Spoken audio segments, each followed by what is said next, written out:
তিনি মানুষের অন্তর্জগৎ, আত্মার জগৎটাকে পরিবর্তন করে দিয়েছেন।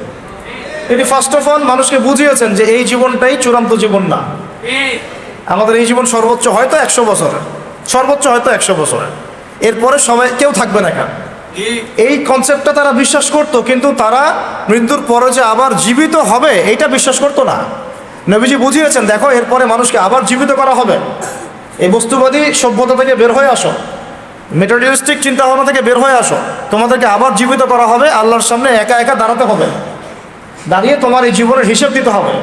এই চিন্তাটা মানুষের ভিতর ঢুকেছে, যখন মানুষের ভিতরটা পরিবর্তন হওয়া শুরু হয়েছে। তারপরে মানুষ গাইডলাইন চেয়েছে, তাহলে আমি 100 বছর চলবো কীভাবে, ভাই 60-70 বছর কীভাবে চলবো? তখন তিনি গাইডলাইন দিয়েছেন, এই যে আল্লাহর পক্ষ থেকে কোরআন এবং আমার সুন্নাহ ফলো করো, সফল হয়ে যাবে। এটাই ওই দুইটা জিনিস, যে কালিমা লা ইলাহা ইল্লাল্লাহ মুহাম্মাদুর রাসূলুল্লাহ। লা ইলাহা ইল্লাল্লাহ মানে কি? এইসব কোনো জাহিলিয়াত চলবে না। লা ইলাহা ইল্লাল্লাহ মানে আল্লাহ পাকের বিধান ছাড়া কোনো বিধানই চলবে না। একদম সহজ কথা। লা ইলাহা ইল্লাল্লাহ মানে আল্লাহ ছাড়া কোনো মাবুদ নাই, মানে কি? আল্লাহ ছাড়া কোনো বিধানও নাই, কোনো ইলাহ নাই, কোনো উপাস্য নাই। মানে আমি আল্লাহ পাকের হুকুমের বাইরে এক পাও যেতে পারবো না। যদি চাই তাহলে আমি শুধু মুখে লা ইলাহা ইল্লাল্লাহ পড়েছি, মন থেকে পড়ি নাই। ওইটা আব্দুল্লাহ বিন উবাইও পড়েছিল। আব্দুল্লাহ বিন উবাই আবার কে? মুনাফিকদের সর্দার। তিনি কে? মুনাফিকদের সর্দার। সে কি কালিমা পড়ে নাই? কালিমা তো পড়েছে, রাসূলের পিছনে নামাজও পড়েছে, রাসূলকে দেখেছে। আমরা তো নবীকে দেখিই নাই সাল্লাল্লাহু আলাইহি ওয়াসাল্লাম। একবার তাকে স্বপ্ন দেখার জন্য কত দোয়া করতে থাকি আমরা সারাদিন আল্লাহর কাছে, আল্লাহ আমাদেরকে একবার নবীকে দেখান স্বপ্নে। তার রওজায় গিয়ে সালাম দিলে মনে হয় যে নবী এখানেই শুয়ে আছেন, আমরা সামন দিয়ে হাঁটে যাচ্ছি। তিনি তো জীবিত, তিনি কি মৃত? তিনি তার রওজায় জীবিত। তো তারা নবীকে সচক্ষে দেখেছেন, কালিমাও পড়েছে, নবীর পিছনে নামাজও পড়েছে, তারপরেও জাহান্নামের অতল তলে যাচ্ছে কেন? কারণ সেই কালিমা শুধু মুখে পড়েছে, সেটাকে বাস্তবে প্রতিফলন করে নাই। লা ইলাহা ইল্লাল্লাহ মানে আল্লাহ ছাড়া কোনো বিধান চলবে না, আল্লাহ পাক ছাড়া কোনো ইলাহ নাই, কোনো উপাস্য নাই। আমার ইবাদত, আমার সালাত, আমার জিকির, আমার তাসবিহ তাহলিল, আমার অর্থনীতি, আমার রাজনীতি, আমার ব্যবসা, আমার বাণিজ্য, আমার পরিবার, আমার ব্যক্তি জীবন, আমার শিক্ষা, আমার সংস্কৃতি, আমার পুরো জীবন, আমার মরণ সব আল্লাহর জন্য। সোজা কথায় আল্লাহ পাক ছাড়া আমাদের এক ডানে বামে পা ফেলার কোনো সুযোগ নাই। আল্লাহর বিধান ছাড়া ডানেও যেতে পারবো না, বামেও যেতে পারবো না। এর নাম লা ইলাহা ইল্লাল্লাহ। বলেন এখন আছে আমাদের সমাজে এটা? নামাজে লা ইলাহা ইল্লাল্লাহ আছে, এখান থেকে বের হন, আপনি আবার সুদ খাচ্ছেন। ওইখানে তো লা ইলাহা ইল্লাল্লাহ থাকলো না, থাকলো না। এখান থেকে বের হন, আপনি আবার গণতান্ত্রিক ওই যে সকল পশ্চিমা রাজনীতি করতেছেন। ওটাও একটা মাসালা, যে এই যুগে আবার কিভাবে করতে হয়, ওটা নিয়ে আমি আলোচনা করতে যাচ্ছি। কিন্তু ওইটা সুন্নত না। ওটা কি না? ওটা সুন্নত না, ওটা নবী সিরাত থেকে শিক্ষা না। এটা অনেকে বলে মন্দের ভালো, কি বলে অনেকে, মন্দের ভালো আর কোনো উপায় নাই, এইভাবেই যদি কিছু করা যায়। কিন্তু এটা সিরাতের পথ নয়, এটা নবীর সুন্নত, সিরাত নয়। মন্দের ভালো বলেন অনেকে। যাই হোক, এখান থেকে বের হয়ে গিয়ে আপনি আবার যখন সংস্কৃতিতে যাচ্ছেন, অন্যদের সংস্কৃতি ফলো করছেন। এখান থেকে বের হয়ে, নামাজ থেকে বের হয়ে শিক্ষা নিতে যাচ্ছেন, ওখানে অন্যের শিক্ষা ব্যবস্থা ফলো করছেন।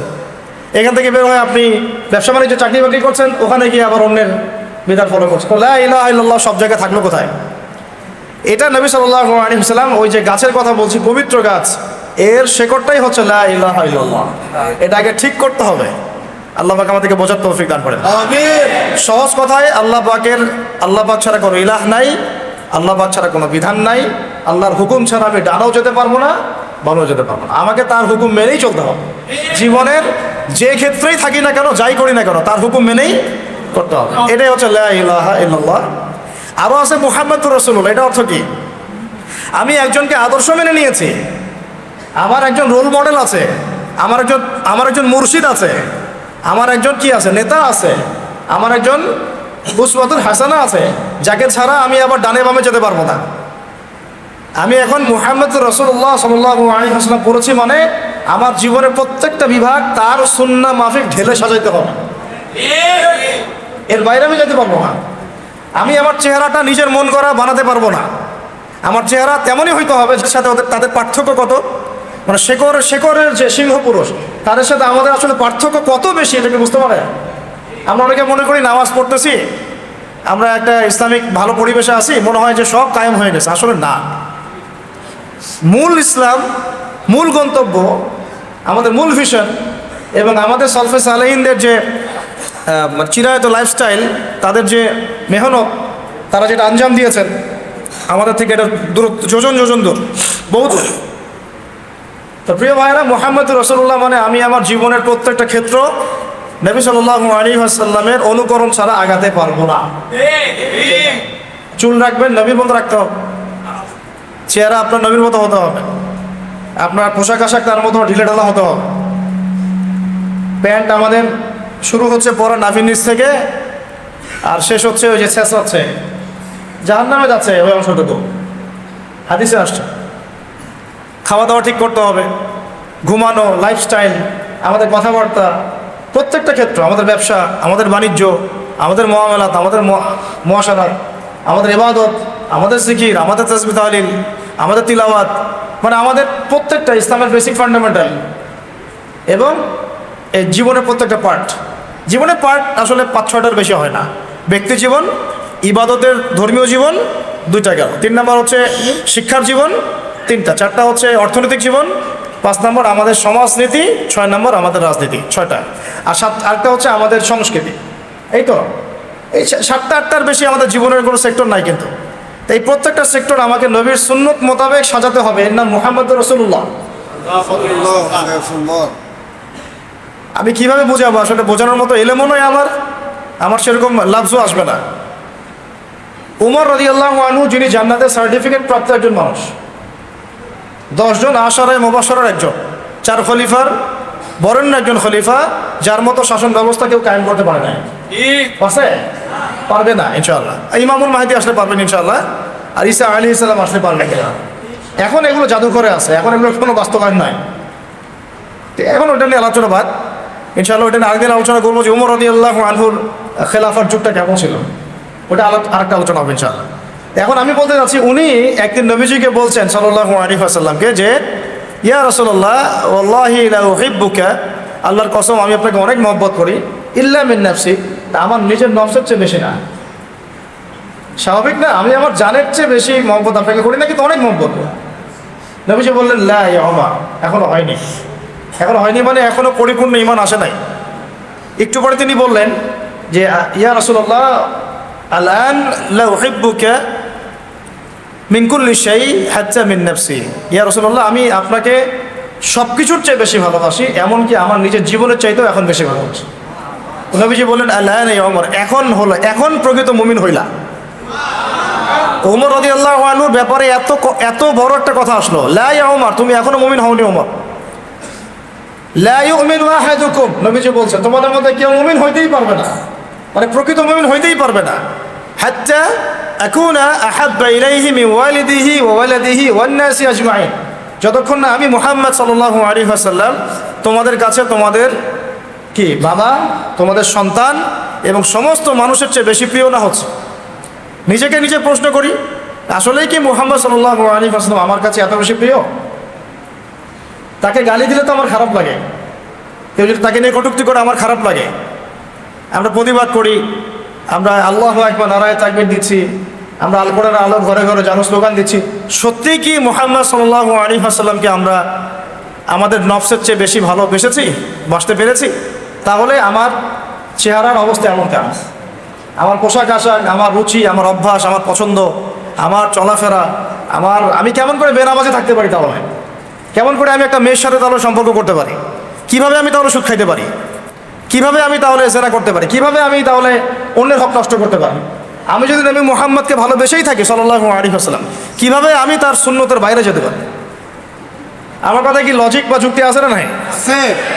তাহলে আমাদের লা ইলাহা ইল্লাল্লাহর মধ্যেও কিছু ঘাপলা আছে আমাদের চলমান, এবং মুহাম্মদুর রাসূলুল্লাহর দাবির মধ্যেও কিছু ঘাপলা আছে না? নাই। এই ঘাপলাগুলো দূর করে আমাদেরকে একটা পবিত্র বৃক্ষ রোপণ করতে হবে। তাহলে আবু জাহেলের যুগ পরিবর্তন হয়ে সাহাবীওয়ালা যুগ হবে ইনশাআল্লাহ। আপনারা কি বুঝতে পারেন যে আমরা এখন আবু জাহেলের যুগে আছি? আমার খোলামেলা কথা শুনেন, এই বিশ্বে মানুষ এখন ইলাহ মেনে নিয়েছে কাকে জানেন? এই বিশ্বে মানুষ কোনো কোনো ক্ষেত্রে বহু মুসলমানও এর মধ্যে পড়ে গেছে। মানুষ বলতে বোঝাচ্ছি অমুসলিম যারা আছে ওরা তো আছেই, আর যারা মুসলিম তাদের মধ্যেও বহু মুসলিম এই কাতারে ঢুকে গেছে, যারা আল্লাহকে বাদ দিয়ে ইউনাইটেড নেশনসকে ইলাহ বানিয়ে নিয়েছে। ও যা বলে তাই, ও যদি বলে এটা ঠিক তো এটা ঠিক, এটা বেঠিক তো এটা বেঠিক, এটা হালাল হবে তো হালাল, এটা হারাম হবে তো হারাম। এক্সাম্পল দিচ্ছি, আমি তো আমার হেডসেট নিচ থেকে কথা বলছি না। আল্লাহ পাক আল কোরআন তো এখন সামনে নাই, থাকলে দেখাতাম খুলে। আল্লাহ রাব্বুল আলামিন কোরআনের মধ্যে দিনার এবং দিরহামের কথা বলেছেন। এটা কি আজকে নাম প্রথম শুনলেন? দিনার মানে কি? স্বর্ণ মুদ্রা। দিনার মানে কি? আর দিরহাম মানে রৌপ্য মুদ্রা। কোরআনে আল্লাহ পাক এগুলোর কথা বলেছেন। আপনার নবী, আমার নবী মুহাম্মদ সাল্লাল্লাহু আলাইহি ওয়াসাল্লাম এগুলো দিয়ে কেনা বেচা করেছেন। আপনাদের কি মনে হয় উনি কি বিকাশে রকেটে টাকা পাঠাতেন না? ডলার এক্সচেঞ্জ করতেন না? পেপার মানি ইউজ করতেন? ইলেকট্রনিক মানি বা ক্যাশলেস সোসাইটিতে থাকতেন? দিনার দিরহাম দিয়ে এক্সচেঞ্জ করতেন, কেনা বেচা করতেন। তো অটোম্যান এম্পায়ারটা যখন ছিল ওই 1914 সালের আগ পর্যন্ত ঘাটাঘাটি করলে দেখবেন এই বেশি না 100-200 বছর আগেও এই জিনিসগুলোর প্রচলন ছিল সমাজে। বেশি দিন যেতে হবে না, 200-250 বছর। যতক্ষণ পর্যন্ত ফরাসি বিপ্লব হয়েছে 1779 সালের দিকে, তারপরে যে পশ্চিমাদের উত্থানটা, তারপরে ব্রিটেন জার্মানিকে সরাই দিয়ে সারা বিশ্ব শাসন করা শুরু করলো, ব্যাংক অফ ব্রিটেন প্রতিষ্ঠা করলো, তখন যে পাউন্ড চালু করলো, ওই সময় থেকে শুরু হয়েছে পেপার মানি। এর আগে একটা হদিসই পাবেন না। এখন কথা হচ্ছে যে 1944 সালের দিকে, কত সালে? ফার্স্ট ওয়ার্ল্ড ওয়ার হয়েছে 14 থেকে 18, সেকেন্ড ওয়ার্ল্ড ওয়ার তো 45-এর দিক থেকে শুরু হয়েছে, তাই না? তো 44-এর দিকে এই ব্রিটেন উড কনফারেন্সের মধ্য দিয়ে এই ইউনাইটেড নেশনস গোল্ড দিনার সিলভার দিরহামকে মার্কেট থেকে হারাম করে দিল। এখন থেকে আর এটা দিয়ে কোনো ট্রেড ব্যবসা বাণিজ্য কিছু করা যাবে না। আমরা যে পেপার মানি দিয়ে দিয়েছি এটা দিয়ে করতে হবে, এটা ডলার কেন্দ্রিক হবে, বাকি কারেন্সি এটা থেকে মনিটর করা হবে ইত্যাদি। তো আল্লাহ পাক দেখেন যেটাকে হালাল করেছেন আমরা সেটাকে হারাম করে দিলাম। আমি বুঝতে পারতেছি না মনে হয়। আল্লাহ পাক যেটাকে হালাল করেছিলেন কোরআনে, নবী যেটা দিয়ে ব্যবসা বাণিজ্য করেছেন, ওই কারেন্সিটাকে জায়নিস্টরা হারাম করে দিল। আমরা সবাই মেনেও নিলাম এবং আমরা বুঝতেও পারলাম না যে এটা ইসলামিক কারেন্সি না। যে কোটি কয়েক মানুষ এগুলো নিয়ে আবার টুকটাক কথা বলে ওদেরকে আবার তকমাও লাগানো শুরু করলাম। তো এখন আল্লাহর হালালকে যদি কেউ হারাম করে, আল্লাহর হারামকে যদি আবার কেউ হালাল করে, তাহলে একে কোরআন সুন্নাহর ভাষায় কি বলা হয় আমি ফতোয়া দিব না, ওলামায়ে কেরামের কাছে জিজ্ঞাসা করুন। এখন আমি এমনি বলি নাই যে আমরা এদেরকে ইলাহ বানিয়ে নিয়েছি। ইলাহ মানে কি? যার কথা মেনে চলা হয়, যে আমার উপাস্য, যার কথা আমি ভক্তি শ্রদ্ধার সাথে মেনে চলি, যে আমাকে বলে উঠো আমি উঠি, যে বলে বসো আমি বসি, এই তো ইলাহ। এমনকি প্রবৃত্তির যে কথাটা আছে, আমরা প্রবৃত্তি, মনের বাসনা, মন চাচ্ছে একটা মেয়ের সাথে জেনা করবেন, কথা বলবেন, ফ্রি মিক্সিংয়ে যাবেন, মন চাইলে আপনি চলে গেলেন। এই মন যে চাইলে আপনি করলেন, এটাকেও বলা হচ্ছে প্রবৃত্তির দাসত্ব, প্রবৃত্তির। সূরা ফুরকান খুললে দেখবেন, আর আইতা মান ইত্তাখাযা ইলাহাহু হাওয়াহু আফা আনতা তাকুনু আলাইহি ওয়াকিলা। আল্লাহ পাক বলছেন, হে নবী, আপনি কি সেই ব্যক্তির জিম্মেদারি নিতে চাচ্ছেন যে তার নফসকে, প্রবৃত্তিকে ইলাহ বানিয়ে নিয়েছে? প্রবৃত্তিকে ইলাহ বানিয়ে নেওয়া মানে কি? মন যা চায় সে তাই করতে চাচ্ছে। মন চাইলে একটু ড্রিঙ্কস করে ফেল, মন চাইলে একটু আমি এখন নামাজ বাদ আগে পাবজি খেলবো, ওইটা হচ্ছে ওই গেমসটাকে সে ইলাহ বানাই নিল এখন প্রবৃত্তিটাকে। মন চাইলো যে আমি একটা পর্ন দেখে ফেলাই, নাউজুবিল্লাহ, তখন ওই যে প্রবৃত্তির চাওয়াটা, এটাকে সে ইলাহ বানাই নিল আর কি। এটাকে আল্লাহ পাক ইলাহ বলছেন। আর আইতা মান ইত্তাখাযা ইলাহাহু হাওয়াহু, যে ব্যক্তি তার হাওয়াকে ইলাহ বানিয়ে নিল। তাহলে ইলাহ শব্দের ব্যাখ্যা বুঝতে পারলেন? তাহলে এখন বলেন বৈশ্বিক প্রেক্ষাপটে আমাদের ইলাহ কি এখন আল্লাহ পাক আছেন না নাই? বাস্তবতায় আসলে ওয়ার্ল্ড অ্যাফেয়ার্সে নাই। আল্লাহ এবং রাসূল যাই বলুক এরা কানও দিবে না। ওরা যা বুঝে, ওরা যা চিন্তা করে, ওরা যা লিখবে, ওইটাই তাদের কাছে ইলাহ। মাদক হালাল না হারাম? আপনি বলছেন হারাম, আল্লাহ বলছেন হারাম, নবী বলছেন হারাম, কিন্তু বহু কান্ট্রিতে লাইসেন্স দেওয়া হয়েছে কি হয় নাই? তার মানে এখানে আমরা প্রবৃত্তিকে ইলাহ বানিয়ে নিলাম। সুদ হালাল না হারাম? বলেন। আপনারা বলছেন হারাম, আমি জানি হারাম, আল্লাহ বলছেন হারাম, রাসূল বলছেন হারাম, কিন্তু সমাজ বলছে এটা ফরজ। সমাজ কি বলছে? সুদী সিস্টেম ছাড়া কোনো অর্থনীতি চলতেছে না এখন সারা ওয়ার্ল্ডে, সব সুদ। সমাজ কেন বলবে না? কারণ সমাজের উপর আছে রাষ্ট্র, রাষ্ট্রের সেন্ট্রাল ব্যাংক আছে, ওর মধ্যে সুদ আসতেছে। সেন্ট্রাল ব্যাংককে বলতে বাধ্য করা হচ্ছে because world bank, IMF, federal reserve ওর উপরে আছে, ওরা আবার সুদ চাপাচ্ছে। বিভিন্ন কান্ট্রি থেকে লোন নিতে হলে আমাকে সুদে নিতে হচ্ছে। আমরা ওই যে কারেন্ট জালে আটকা পড়ে গেছি। কি জালে আটকা পড়ছে? সুদে, রিবার, কারেন্ট জালে আটকা পড়ে গেছে, বেরোনোর সুযোগ নাই। হয়তো এই যুগটার কথাই নবীজি বলছিলেন সাল্লাল্লাহু আলাইহি ওয়াসাল্লাম, এমন একটা যুগ আসবে যে মানুষ যারা রিবা থেকে বেঁচে থাকতে চাইবে তাদের গায়েও সুদের ছিটা ফোটা গিয়ে পড়বে। এখন আমরা বেঁচে থাকতে চাচ্ছি, দেখবেন আপনার কাছে ছিটা ফোটা গিয়ে লাগতেছে। এখন সুদের মানে একটা ছোট্ট একটা গ্রামে গিয়েও দেখবেন যে বহু সুদী এনজিও কাজ করতেছে। এখন সুদের এই কারবার এত বেশি তৎপর যে এরা কোনো কোনো ক্ষেত্রে একটা রাষ্ট্রের শক্তিকে জিম্মি করে ফেলতে পারে। বুঝেন কথা, বুঝেন, এত গভীর এদের ব্যবসা বাণিজ্য। আর আমাকে একটা প্রশ্নের উত্তর দেন দেখি, এই চাচা, ওই চাচা, আমি, আপনি, আমরা যদি সুদ না খাই আমাকে পুলিশ ধরে নিয়ে যাবে? আমাকে কি আইনের আওতা আনা হবে? আমাকে সরকার চাপ দিবে? আমরা যদি মাদক না খাই তাহলে কি আমাকে জোর করে খাওয়াবে? সরকার চাপ দিবে? না খাওয়ার অপরাধে ধরে নিয়ে যাবে? তাহলে বুঝতে পারলাম যে আমরা নিজেরাই সুদ খাচ্ছি, আমরা নিজেরাই মাদক খাচ্ছি। আপনি মাদক খায়েন না, মাদকের ব্যবসা চলবে না। আপনি সুদ খায়েন না, সুদের ব্যবসা চলবে না। আপনি খ্রিস্টান হয়েন না, ওরা ইসাই মুসলিমদের তৎপরতা চালাতে পারবে না। আপনি ওই যারা আল্লাহ নবী সাল্লাল্লাহু আলাইহি ওয়াসাল্লামের পরেও নবুয়ত দাবি করতেছে, নাউযুবিল্লাহ, ওই যে কি নাম, কাদিয়ান, তো ওদের বিজনেস আপনি ওটা লঞ্চ করেন না, ওদের সাথে সম্পর্ক রাখেন না, তাহলে আপনি সেফ থাকলেন। আমরা তো নিজেরাই এগুলোতে পা দিচ্ছি। তারপরে আমি দাবি করতেছি আমি লা ইলাহা ইল্লাল্লাহ পড়া মুসলমান, মুহাম্মাদুর রাসূলুল্লাহ পড়া মুসলমান সাল্লাল্লাহু আলাইহি ওয়াসাল্লাম। এখন মূল কথা, ভাই অনেক কথা বলে ফেললাম, মূল কথাটাই ফিরে আসি। মূল কথাটা হচ্ছে যে আমাদেরকে এই নোংরা শেকড় উপড়ায় ফেলে বা একে মেডিসিন দিয়ে ঠিক করে একটা পবিত্র গাছে পরিণত করতে হবে। আর এই দায়িত্বটা ব্যক্তিগতভাবে কোনো ব্যক্তির না, এই দায়িত্বটা কোনো ইমাম সাহেবের একার না, কোনো সরকারের একারও না, প্রশাসনের কোনো বিভাগের একার না, ওলামায়ে কেরামের একার না। এই দায়িত্বটা আমাদের এই 16 কোটি মুসলমানের। সবাই যদি যার যার জায়গা থেকে কাজ শুরু করেন বা দায়িত্ব পালন করা শুরু করেন, ইনশাল্লাহ দেখবেন সমাজ ঠিক হয়ে গেছে। মনে করেন আমরা আজকে নিয়ত করলাম আমরা এখানে যারা আছে কেউ সুদ খাবো না, তো সুদের বাণিজ্য বাড়বে না কমবে? একটু হলেও তো কমবে, কমবে তো। যদি আমরা নিয়ত করি আমরা 15 কোটি মুসলমান কেউ সুদ খাবো না, তাহলে সুদের বাণিজ্য কমবে না বাড়বে? ওরা ব্যবসা গুটায় চলে যাবে, খায় না, আমি থাকি কি করবো? কথাটা বোঝে। মাদকের অনেক কারবার চলতেছে, ইয়াবা থেকে শুরু করে ফেন্সিডিল, গাঞ্জা, হিরোইন, কত কি। আর আমরা যদি ইয়াংদেরকে বুঝাতে পারি এই 7 কোটি ইয়াং জেনারেশন কেউ মাদক খাবে না, ওরা কি ব্যবসা করতে পারবে? এইভাবে একটা একটা করে ধরেন, সমস্যা এভাবে সলভ করতে হবে। শিক্ষা, শিক্ষা, আমি এই শিক্ষা নিব না, আমি কোরআন সুন্নাহ ভিত্তিক শিক্ষা নিব। জোর করে চাপাবে আমাকে? প্রয়োজনে তখন যদি 10 কোটি মুসলমান বলে যে আমরা এইসব শিক্ষা নিব না, আমরা শুধু কোরআন সুন্নাহ ভিত্তিক, কোরআন সুন্নাহ ভিত্তিক জেনারেল শিক্ষা নিব, সমস্যা নাই। কোরআন সুন্নাহ ভিত্তিক জেনারেল শিক্ষা নিব, কোনো সমস্যা নাই। কিন্তু কোরআন সুন্নাহ বিবর্জিত শিক্ষা নিব না। আর কোরআন সুন্নাহর সাথে সাংঘর্ষিক এমন শিক্ষা তো নিবই না, যেমন শরীফ থেকে শরীফা।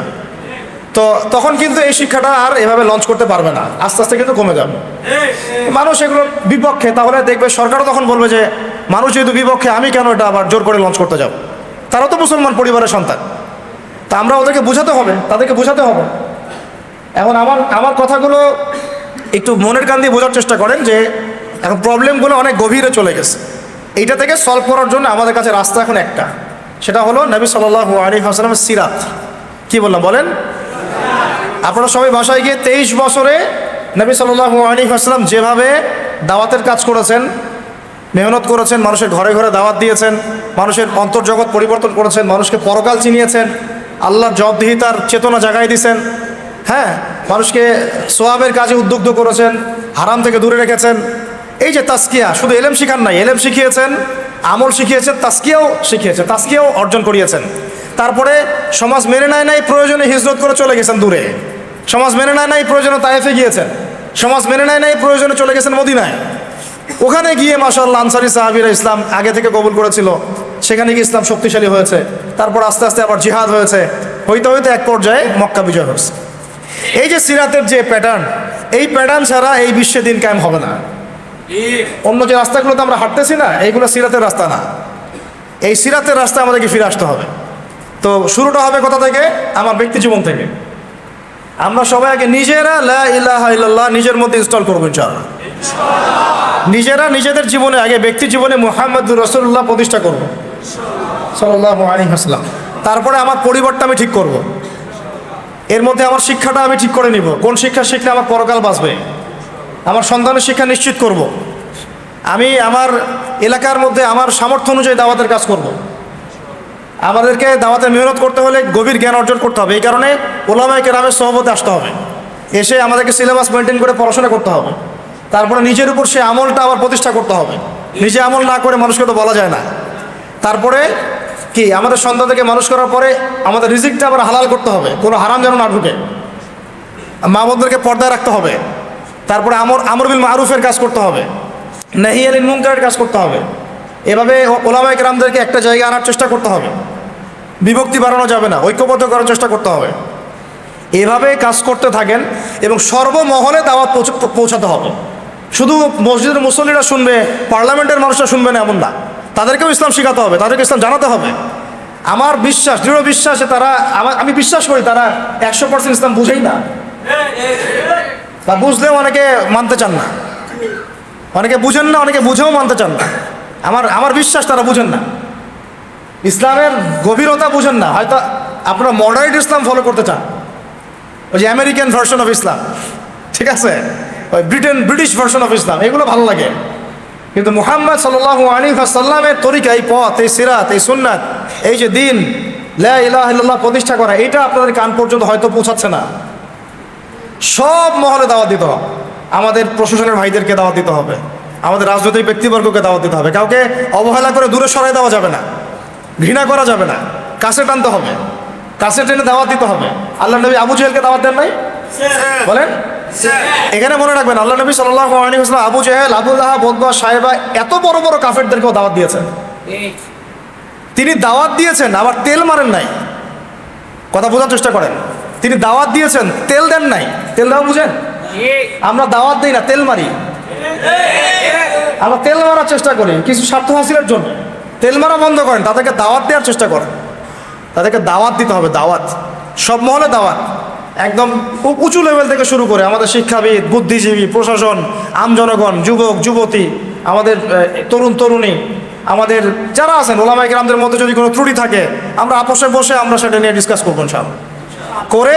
এই দাওয়াতটাকে সর্বমহলে যখন ছড়ায় দেওয়া যাবে এবং যখন দেখা যাবে একটা ইউনাইটেড প্ল্যাটফর্ম ক্রিয়েট হচ্ছে, আল্লাহ কার হাত দিয়ে করবেন আমরা জানি না, কারণ আমাদের মধ্যে অনেক ডিভাইডেশনের শেষ নাই। আর এই কারণে আমরা এখন পর্যন্ত বিজয় লাভ করতে পারি নাই। ঠিক আছে, সবাই সবার যার যার জায়গা থেকে মনে করতেছে অনেক কিছু করে ফেলছি। আদতে এখন বিশ্বাস করেন, এখন অন্য কান্ট্রির অমুসলিম যারা পশ্চিমা বিশ্বে, তারাও বুঝে ফেলছে যে মুসলমানদেরকে মারা এখন খুব সহজ, কারণ এক ভাইকে মারলে আরেক ভাই আগাবে না। 10-12টা কান্ট্রির মাঝখানে তারা কিভাবে ফিলিস্তিনকে ধ্বংস করে ফেললো। আশপাশে 10টা কান্ট্রি আছে, কেউ আগাচ্ছে না। ওরা খুব ভালো করেই জানে মুসলমানরা আর আগের মতো ওই ইন্নামাল মুমিনুনা ইখওয়ার মধ্যে নাই। এদের একটাকে মারলে বরং আরেকটা মিষ্টি বিতরণ করবে। কথা বুঝতে পারতেছে না? এটা ওরাও বুঝে ফেলছে। এই কারণে এই গোড়ার সমস্যাগুলো আমাদেরকে সলভ করতে হবে। সলভ হয়ে যাবে দেখবেন, তখন ইনশাআল্লাহ তাআলা একটা ইউনাইটেড মুসলিম কমিউনিটি গড়ে উঠবে। তখন আমরা তো কারো ক্ষমতার দিকে হাত বাড়াচ্ছি না, আমরা চাচ্ছি যারা আছে তারাই ইসলামটা প্রতিষ্ঠা করুক।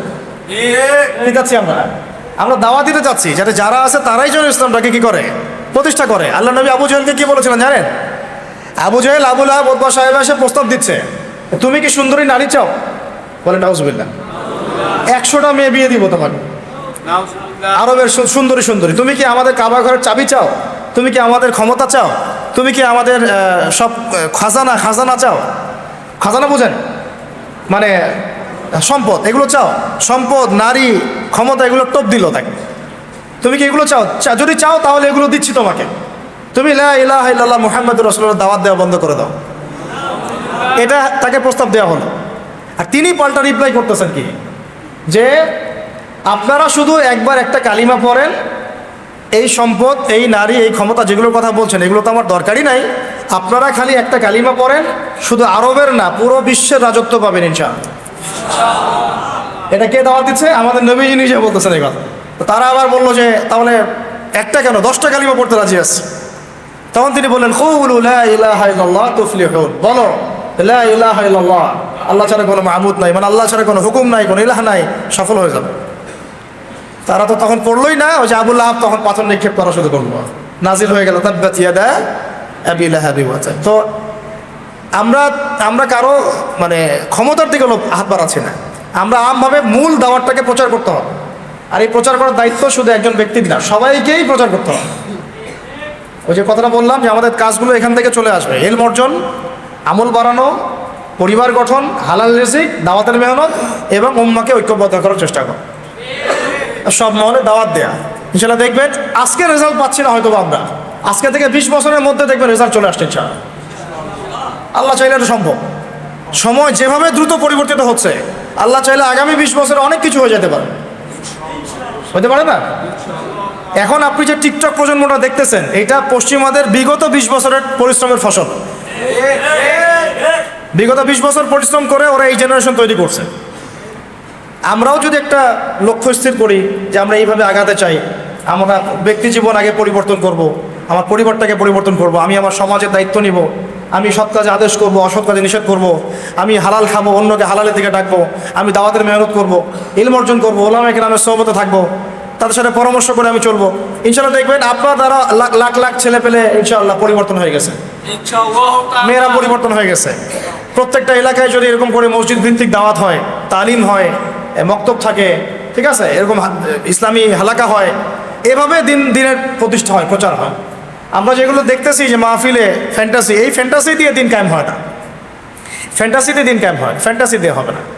ওই সাহাবিওয়ালা, ওই যে সিরাত থেকেই বারবার সিরাতের কথা ফিরে আসতেছে, ওই 23 বছরের সিরাত সবার মুখস্থ থাকা চাই। এই সিরাতটাকে আপনি ভালো করে পড়লে বুঝতে পারবেন কীভাবে আল্লাহ নবী সাল্লাল্লাহু আলাইহি সাল্লাম ওই শেকড়টাকে উপরে ফেলে, নোংরা শিকড় উপরে ফেলে পবিত্র একটা বৃক্ষের বীজ বপন করে এটা ফল দিয়েছে। আল্লাহ পাক আমাদেরকে সেই পথে হাঁটার তৌফিক দান করেন। তা আমাদের দাওয়াত সবার জন্য আমভাবে থাকবে, কাউকে আমরা ঘৃণা করব না, কাউকে দূরে সরাই দিব না, আমরা দাওয়াত দিব আবার তেল দিব না, ঠিক আছে? দাওয়াত দিব, তেল না, ব্যক্তিত্ব গায়রত বজায় থাকবে।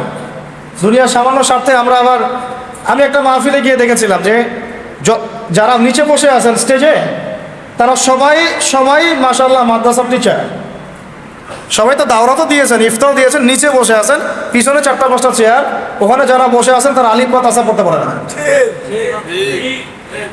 বসেছে কেন বুঝতে পারতেছেন তো? এই যে গায়রত নাই আমাদের। তো প্রথমে স্টেজে গিয়ে বললাম যে সবাই আগে নামেন, সবাই নিচে বসেন। আর এতগুলো চেয়ার নাই, আলেমদেরকে বসতে দিতে পারতেছে না। তো বললাম যে আগে সবাই নিচে নেমে সবাই এক জায়গায় বসেন, তারপর বয়ান শুরু করি। ওলামায়ে কেরাম নিচে বসে থাকবে, আপনিও কেন উপরে বসে থাকবেন? আর আপনারই বা ব্যক্তিত্ব এমন কেন যে আলেমরা নিচে বসে আছে, আমি আবার উপরে এরকম সিংহাসনে বসে আছি? এটা কি ধরনের কথা? আদব। তো এই জিনিসগুলো আমাদের তেল দেওয়ার ফসল। রাসূল সাল্লাল্লাহু আলাইহি ওয়াসাল্লাম সাহাবায়ে কেরাম কাউকে তেল মারেন নাই, তারা দিন প্রচার করেছেন, হৃদ্যতার সাথে, মহব্বতের সাথে কাছে ডেকে বুঝিয়েছেন। যদি না মানে এটা তার দায়িত্ব, তার ফাযাক্কির ইন্নামা আনতা মুযাক্কির। আল্লাহ পাক বলেছেন তুমি উপদেশ দাও, তুমি শুধু উপদেশদাতা, লাস্তা আলাইহিম বিমুসাইতির, তুমি কারো উপর দারোগা নাও। অন্য সূরা আছে, সূরা আলার মধ্যে ফাযাক্কির ইন নাফাআতিদ যিকরা সায়াযাক্কারু মান ইয়াখশা, আপনি উপদেশ দেন, আপনি শুধু উপদেশদাতা, যারা আল্লাহকে ভয় করে তারা ফিরে আসবে ইনশাআল্লাহ। আচ্ছা, এটা আমাদের কাজ। এখন সমস্যা যেহেতু অনেক গভীর, এই জন্য আমাদের মেহনতও হতে হবে অনেক বেশি। ওই জন্যে একজন আবু তোহা ভাই, একজন আজারি ভাই, একজন মুশতাকুর নবী হুজুর, একজন আব্দুল মালিক সাহেব, একজন আর কি বলেন আব্বাসী সাহেব, ইন্ডিভিজুয়াল ব্যক্তি এই বাংলাদেশ পরিবর্তন করতে পারবে না, এই ওয়ার্ল্ড পরিবর্তন করতে পারবে না, ইন্ডিভিজুয়াল ব্যক্তিরা পারবে না। এরকম মানুষ প্রত্যেক ঘরে ঘরে তৈরি করতে হবে, প্রত্যেক ঘরে ঘরে। মানে আপনি একটা বাচ্চা নেন, ওই বাচ্চাটাকে আলেম বানান। একটা মেয়ে আপনার হয়েছে, ওই মেয়েটাকে আপনি একদম মুহাদ্দিসা বানান, আলেমা বানান। আমাদের আলেমার যে কি পরিমাণ ঘাটতি, কি পরিমাণ যে আলেম আর ঘাটতি আছে, যে আপনারা এসেছেন বসেছেন আমি কথা বলতে পারতেছি, এরকম মহিলাদের কোনো জলসা হয়? হইলে কয়টা হয়? খুবই কম, হাতে গোনা। তো এখন বাইরে যে ফিতনা সৃষ্টি করতেছে বেশিরভাগই তো মেয়ে, এদেরকে লাইন আনবে কে? আমাদের এখন কাজ, এই যে বলতে চাচ্ছিলাম যে মহিলাদেরকে দাওয়াত যে দিবেন, ওদেরকে ফিরে আনবে কে বা কারা? তা আমাদের ঘরে ঘরে তো এমন স্ত্রী নাই, এমন মেয়ে আমরা তৈরি করতে পারতেছি না, এমন বোন নাই, তাহলে মহিলাদেরকে কে দাওয়াত দেবে? অনলাইনে বিভিন্ন কোর্স করে এরা, ওখানেও বিভ্রান্ত হয়ে যাচ্ছে অনেক ক্ষেত্রে। অফলাইনে দেখা যায় বিভিন্ন তালিমে বসে উল্টাপাল্টা অনেক সময় তালিম করে, মেয়েদেরকে বের করে নিয়ে চলে যাইতেছে। সবখানে কিন্তু রিয়েল তালিম হয় না, অনেক জায়গায় অনেক ঝামেলা হচ্ছে। তো এখন আমি বলতে যাচ্ছি যে ভাই, আমাদের প্রত্যেকটা সেক্টরে মানুষ দরকার। প্রত্যেক ঘরে ঘরে একজন করে হাফেজ তৈরি করেন, একজন করে আলেম তৈরি করেন, আপনার বোনকে তৈরি করেন, আপনার স্ত্রীকে তৈরি করেন, বা বিয়ের সাথে যারা করেন নাই নিয়াত করে নেন যে আমি আলেম ছাড়া বিয়েই করবো না। এলাকায় আপনি একটা করে পুরুষ মাদ্রাসা, একটা করে মহিলা মাদ্রাসা করেন, এবং সেটা নিয়ে একটা এলাকার পরিবর্তনের জন্য চেষ্টা করেন। একদিনের মাহফিল দিয়ে বা একটা খুতবা দিয়ে, একটা ওয়াজ দিয়ে কিন্তু সব হবে না। এভাবে যখন একটা রেভলিউশন হবে, আস্তে আস্তে এলাকা ঠিক হয়ে যাবে ইনশাআল্লাহ। আর যদি ঠিক নাও হয়, আমরা ওজোর পেশ করতে পারবো যে আল্লাহ আমরা চেষ্টা করেছি, তারপর আমরা পারি নাই। এই তো এতটুকুই। ফামান শাআ ফালইউমিন ওয়া মান শাআ ফালইয়াকফুর। যার ইচ্ছা হয় সে ঈমান আনুক, যার ইচ্ছা হয় সে অস্বীকার করুক।